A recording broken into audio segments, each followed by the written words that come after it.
ఉన్న ఊరు సొంత దేశం కాకుండా విదేశాలకు ఎందుకంటే ఎక్కువ సంపాదించుకోవచ్చు, ఎక్కువ ప్రైవసీ, లేదా చుట్టుపక్కల సమాజంలో వాళ్ళ ముందు గొప్పగా ఉండటం కోసం కూడా అప్పులు చేసైనా విదేశాలకు వెళ్ళిన వాళ్ళు ఇప్పుడు కొత్త తెప్పలు.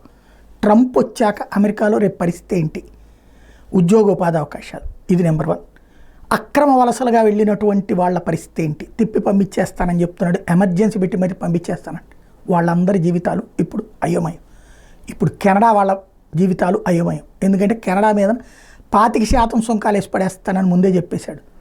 కెనడా ఎక్స్పోర్ట్స్ యూరప్ దేశాలకి జరిగితేనే కెనడా బ్రతుకుతుంది. అప్పుడు అక్కడ ఉన్న కంపెనీలు సక్రమంగా నడిస్తేనే అక్కడ ఉద్యోగోపాధి అవకాశాలు ఉంటాయి. అప్పుడే మన వాళ్ళకి అక్కడ అవకాశాలు ఉంటాయి.